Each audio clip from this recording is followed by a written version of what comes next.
ఆరాధన కొరకు దేవుడు ఈరోజు మనకు ఏర్పాటు చేసినటువంటి ఆరాధన అంశము, మన దేవుడు అసమానుడైన దేవుడు. మన దేవుడు అసమానుడైన దేవుడు. Hour God is unparalleled God. Hour God is unparalleled God.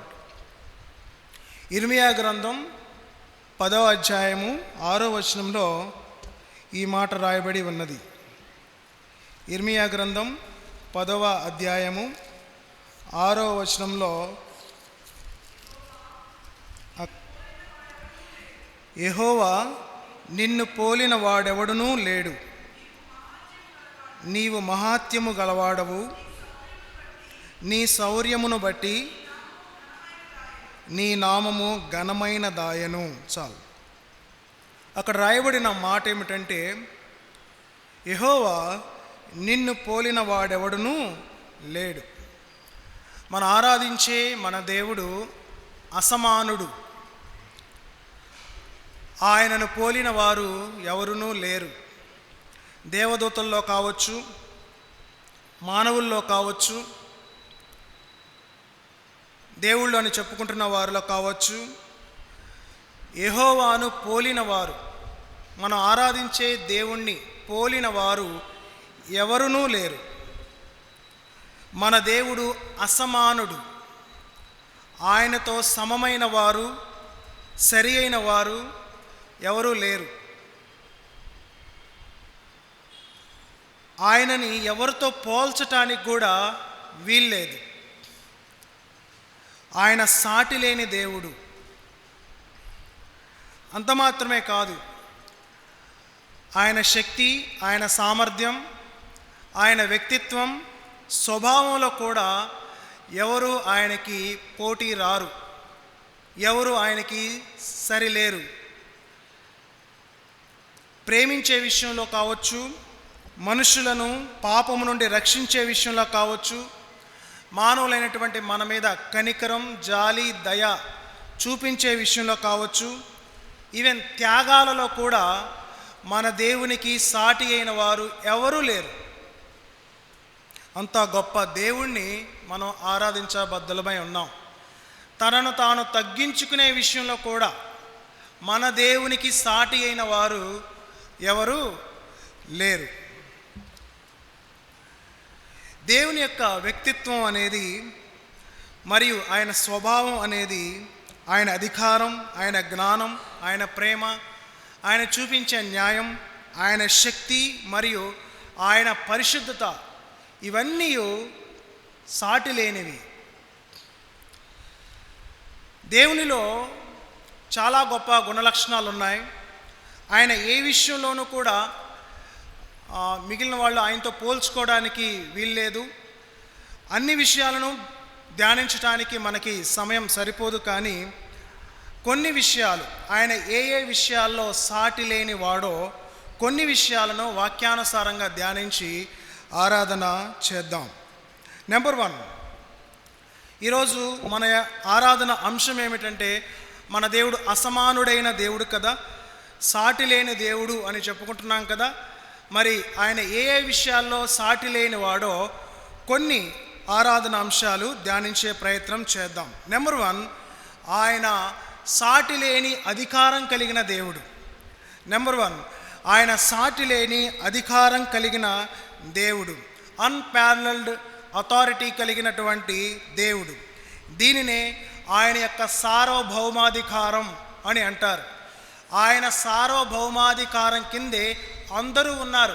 దేవదూతలైనా, మనుష్యులైనా, రాజులైనా, చక్రవర్తులైనా అందరూ ఆయన యొక్క సార్వభౌమాధికారం కిందే ఉన్నారు. ఆయన అధికారాన్ని మించిన అధికారులు ఎవరూ లేరు. ఆయనకు సాటి అయిన అధికారి, ఆయనకు పోటీ పడే అధికారి ఎవరునూ లేరు. ఈ లోకంలో ఒక్కొక్క కాన్స్టిట్యున్సీకి ఒక్కొక్క ఎమ్మెల్యే ఉంటాడు. ఈ ఎమ్మెల్యే ఇంకొక ఎమ్మెల్యేకి పోటీ అయి ఉండొచ్చు. లేకపోతే ఎలక్షన్స్లో ఒక వ్యక్తి ఇంకొక వ్యక్తితో పోటీ పడే అవకాశాలు ఉంటాయి.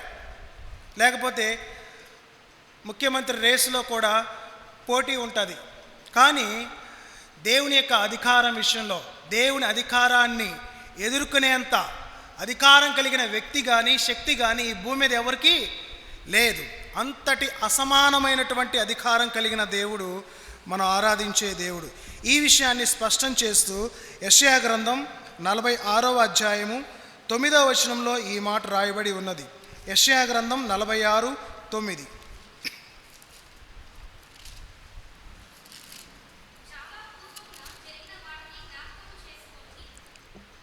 చదవమ్మా. దేవుడను నేనే, మరి ఏ దేవుడును లేడు. నేను దేవుడను, నన్ను పోలిన వాడెవడును లేడు. నేనే దేవుణ్ణి అని చెప్పుకున్న ఏకైక వ్యక్తి శక్తి మనం ఆరాధించే మన దేవుడు. నేను దేవుడును, మరి ఏ దేవుడును లేడు అని ఎంత అధికారం ఉంటేనో ఆయన ఆ మాట చెప్పగలడు. ఎంత కాన్ఫిడెన్స్ ఆయనకి తన మీద ఉన్నదో దీన్ని బట్టి మనం అర్థం చేసుకోవచ్చు. ఆయన తప్ప ఎవరు ఇంతటి అధికారం కలిగిన దేవుడు ఈ చరిత్రలో లేరు. ఆయన అధికారం ప్రతి దాని మీద ఉంటుంది. చరిత్ర అంతా చూసినట్లయితే చరిత్రను సైతం నియంత్రించగలిగిన సామర్థ్యం మనం ఆరాధించే మన దేవునికి ఉన్నది. సృష్టి మీద అధికారం కలిగినటువంటి దేవుడు తన నోటి మాట చేత అధికారంతో కూడిన ఆ మాటని పలకటంతోనే సృష్టి అంతా ఉద్భవించింది. అంత మాత్రమే కాదు, సృష్టి మీద అధికారం చేయటం మాత్రమే కాకుండా మన పాపాలను క్షమించే అధికారం మార్కు సువార్త 2వ అధ్యాయము 10వ వచనంలో ఉంటుంది. పాపములను క్షమించుటకు ఈ భూమి మీద మనుష్య కుమారునికి అధికారం ఉన్నది. పాపాలు క్షమించే అధికారం, పాపులను పరిశుద్ధులుగా చేసే అధికారం, పాపికి నిత్య జీవాన్ని ప్రసాదించే అధికారం. కస్టమ్స్ అధికారులు వేరే కంట్రీ నుండి వస్తున్నటువంటి ఒక పర్సన్ని ఇండియాలోకి మరి అనుమతించాలంటే వారి అనుమతి తీసుకుని వారి అప్రూవల్ తీసుకునే దేశంలోనికి రావాలి. వేరే ఏ వ్యక్తిని దేశంలోనికి అంత తేలిగ్గా అనుమతించరు. అధికారుల యొక్క కస్టమ్స్ అధికారుల యొక్క అనుమతితోనే లోపలికి రావాలి. మనం కూడా పరలోకంలోనికి వెళ్ళాలి అంటే, నిత్య జీవంలోనికి వెళ్ళాలి అంటే మనకి నిత్య జీవాన్ని ప్రసాదించే అధికారం, అథారిటీ మన ప్రియరక్షకుడైన యేసుక్రీస్తు ప్రభువారికి మాత్రమే ఉన్నది. పాపముపై మరణముపై కూడా ఆయనకి అధికారం ఉన్నది. మరణం మీద అధికారం కలిగిన దేవుడు కాబట్టి మరణాన్ని జయించాడు. మరణం ఆయన మృంగలేకపోయింది. అంతటి అధికారం కలిగిన దేవుడు మనం ఆరాధించే దేవుడు. సాటి లేని అధికారం. ఇలాంటి అధికారం ఎవరికైనా ఉన్నదా అంటే ఎవరికి లేదు. పాపం మీద నాకు అధికారం ఉన్నదా? మరణం మీద మనకు అధికారం ఉన్నదా? ప్రధానమంత్రికి మరణం మీద తనకు అధికారం ఉన్నదా? లేదు. పాపం మీద, మరణం మీద, సృష్టి మీద, సర్వం మీద అధికారం కలిగిన దేవుడు మనం ఆరాధించే దేవుడు. ఇంతటి సాటి లేని అధికారం కలిగిన దేవుడిని మనం ఎంతైనా ఆరాధించబద్ధులమై ఉన్నాం. That is number 1. నెంబర్ 2, ఇంకా దేవుడు ఏ విషయాల్లో సాటి లేనివాడో చూద్దాం. నెంబర్ 2, ఆయన సాటి లేని పరిశుద్ధత కలిగిన దేవుడు. ఎలాంటి దేవుడు? సాటి లేని పరిశుద్ధత కలిగిన దేవుడు. అన్పారలల్డ్ హోలీనెస్ అంటారు. పరిశుద్ధతలో, పవిత్రతలో ఆయనకు సాటి అయిన వారు ఎవరూ లేరు. దేవుడు చేసిన సృష్టి అంతటిని ఒకవైపు పెట్టి, దేవుడు చేసిన సృష్టిలో మనుషులు ఉన్నారు, వస్తువులు ఉన్నాయి, జంతువులు ఉన్నాయి, పక్షులు ఉన్నాయి. ఈ సృష్టి అంతటిలో పాపం అనేది ఉన్నా లేదా? ఉన్నది. ఈ సృష్టి అంత కలుషితమైపోయింది. సాతానుడు మాట విని మనుషులు ఈ సృష్టి అంతటిని కలుషితం చేశారు. ఈ సృష్టి అంతటికి అతీతంగా ఉన్నవాడు మనం ఆరాధించే మన దేవుడు. ఈ సృష్టి అంతటిలో ఉన్నటువంటి మనుషులందరూ వారు చేసే యాక్టివిటీస్ అంతా పాపమే. వీటన్నిటికీ అతీతంగా ఉన్నవాడే మనం ఆరాధించే మన దేవుడు. సృష్టి అంతా అపరిశుద్ధంగా ఉంటే సృష్టికర్త మాత్రం పరిశుద్ధంగా ఉన్నాడు.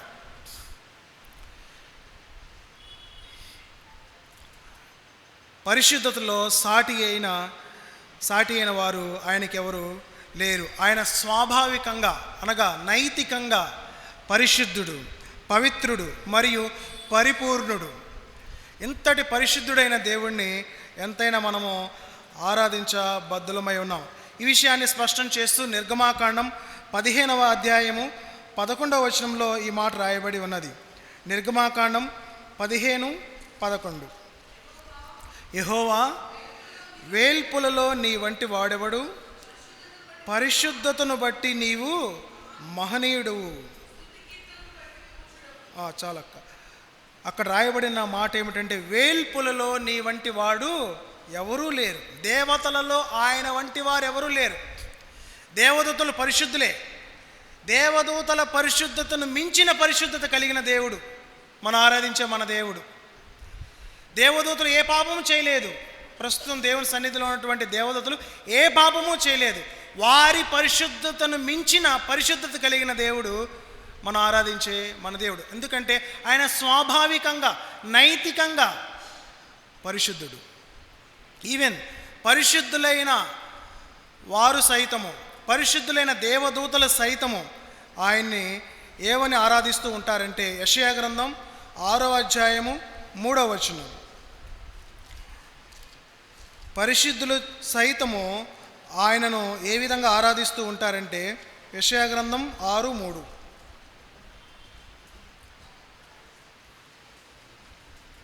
వారు సైన్యములకు అధిపతియగు యెహోవా పరిశుద్ధుడు, పరిశుద్ధుడు, పరిశుద్ధుడు, సర్వలోకము ఆయన మహిమతో నిండి ఉన్నదని గొప్ప స్వరముతో గాన ప్రతిగానములు చేయిచు ఉండి. మనం పాటలు పాడుతూ ఉంటాం. మన పాటలన్నీ దేవుడి మీదే పాడతాం. కానీ ఒక్కొక్కసారి ఒక్కొక్క కాన్సెప్ట్ మీద మనం పాటలు పాడుతూ ఉంటాం. మన కష్టాల్లో ఉన్నప్పుడు కష్టాలు ఆదుకో ప్రభువా అని ప్రార్థన మీద కొన్ని పాటలు పాడతాం. సువార్త మీద కొన్ని పాటలు పాడుతూ ఉంటాం. లేకపోతే ఇంకా ఎవరైనా చనిపోయినప్పుడు నిరీక్షణ మీద కొన్ని పాటలు పాడుతూ ఉంటాం. కానీ పరలోకంలో దేవదూతలు పాడే పాట ఏమిటంటే ఒకే అంశం. ఏంటా అంశము? దేవుడు పరిశుద్ధుడు, పరిశుద్ధుడు, పరిశుద్ధుడు. ఈ కాన్సెప్ట్ తప్ప ఇంకే కాన్సెప్ట్ లేదు అక్కడ. వారి యొక్క పాట యొక్క అంశము పరిశుద్ధుడైన దేవుని మీద పాట పాడటమే. గాన ప్రతిగానాలు చేస్తున్నారు. ఎన్నిసార్లు రాయబడింది చూడండి ఆ మాట, పరిశుద్ధుడు అనే మాట. పరిశుద్ధుడు 3వ వచనం 2వ లైన్. పరిశుద్ధుడు, పరిశుద్ధుడు, పరిశుద్ధుడు 3 టైమ్స్ ఉన్నది ఇదే మాట. ప్రకటన గ్రంథం 4వ అధ్యాయము 8వ వచనం.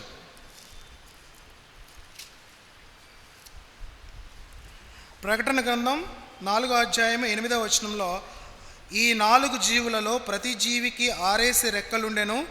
అవి చుట్టూను రెక్కల లోపటను కన్నులతో నిండి ఉన్నది. అవి భూత వర్తమాన భవిష్యత్ కాలములలో ఉండు సర్వాధికారియును దేవుడు నగు ప్రభువు పరిశుద్ధుడు, పరిశుద్ధుడు, పరిశుద్ధుడు అని మానక రాత్రింబగళ్ళు చెప్పుచుండెను. ఇక్కడ పరిశుద్ధుడు అనే మాట ఎన్నిసార్లు ఉన్నది? 3 టైమ్స్ ఉన్నది. అక్కడ యెషయా గ్రంథంలో 3 టైమ్స్ ఉన్నది. ఇక్కడ కూడా 3 సార్లు ఉన్నది. 3 సార్లు ఒక మాటని ఏక కంఠంతో చెప్తున్నారు అంటే అది సంపూర్ణతకు, పరిపూర్ణతకు సాదృశ్యం అనేది మనం జ్ఞాపకం చేసుకోవాలి.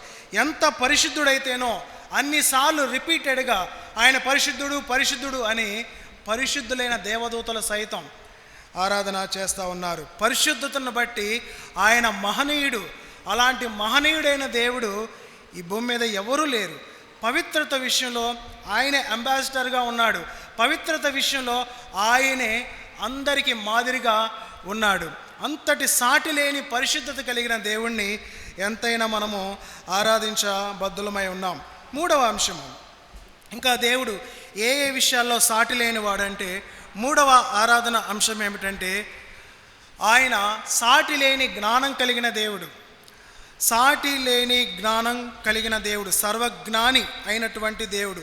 అన్పారలల్డ్ విజ్డమ్ అని అంటారు. చూడండి,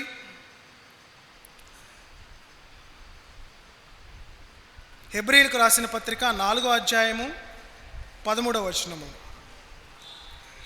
హెబ్రీలకు రాసిన పత్రిక 4:13. ఆయన దృష్టికి కనబడని సృష్టము ఏదియూ లేదు.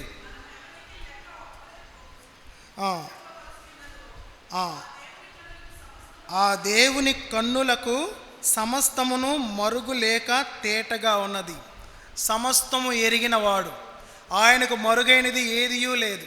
అంటే అంత జ్ఞానం కలిగిన దేవుడు. దేవుని ఎదుట దాగి ఉండటం అసాధ్యం. నేను దాగి ఉండలేను, నేను చేసిన పాపం కూడా దాచలేను దేవుని ఎదుట. ఆయన కంటికి సమస్తమును మరుగులేక తేటగా ఉన్నది.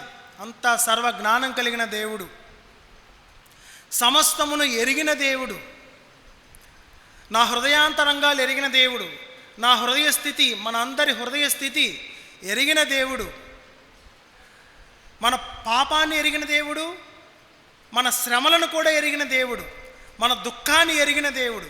ఇంతటి జ్ఞాన సంపన్నుడు ఎవరికి ఎక్కడ దొరకడు. కేవలం బైబిల్లో మాత్రమే ఆయన అందుబాటులో ఉన్నాడు. ఇంతటి సర్వజ్ఞానం, ఇంతటి సాటిలేని జ్ఞానం కలిగిన దేవుణ్ణి ఎంతైనా మనము ఆరాధించబద్ధులమై ఉన్నాం. ఆయనకు ఆది నుండి అంతం వరకు తెలుసు. నా జీవితం యొక్క ప్రారంభం మరియు అంతము వరకు ప్రతిదీ, నా బయోడేటా అంతా ఆయనకు తెలుసు. చరిత్రలో గొప్ప గొప్ప వ్యక్తులు పుడుతూ ఉంటారు, చనిపోతూ ఉంటారు. కొంతమంది వ్యక్తుల యొక్క చరిత్రనే పుస్తకాల్లో రాస్తారు. అందరి చరిత్రలు రాయటానికి ఎవరు పూనుకోరు. కొంతమంది మహానుభావుల యొక్క చరిత్రలు మాత్రమే పుస్తకాల్లో రాస్తారు. నా చరిత్రని ఎవరు ఏ పుస్తకంలో రాయలేదు.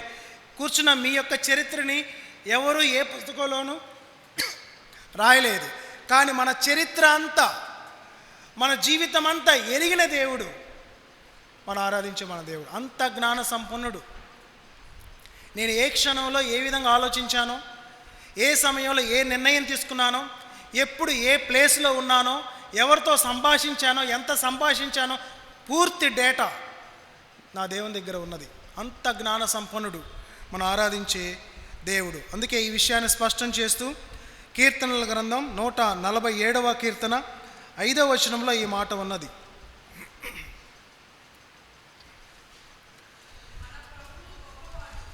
మన ప్రభువు గొప్పవాడు, ఆయన అధిక శక్తి గలవాడు, ఆయన జ్ఞానమునకు మితి లేదు.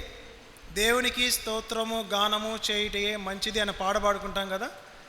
అందులో 4వ చరణమేనా, అందులో 2వ లైన్లో ఉంటుంది, జ్ఞానమునకు మితి లేని దేవుడు, అంటే పరిమితి లేని దేవుడు. ఇంత జ్ఞానం కలిగిన వాడు అంటానికి లేదు. జ్ఞానం విషయంలో పరిమితి లేని దేవుడు, అంతటి జ్ఞాన సంపన్నుడు మనం ఆరాధించే మన దేవుడు.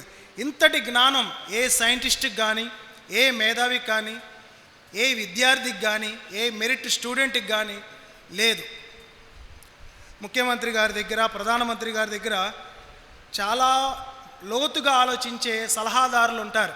వాళ్ళకు కూడా ఇంత జ్ఞానం ఉండదు. వాళ్ళు సలహాలు ఇస్తూ ఉంటారు. ముఖ్యమంత్రికి, ప్రధానమంత్రికి సలహాదారులుగా ఉంటారు. వారికి కూడా ఇంత జ్ఞానం లేదు.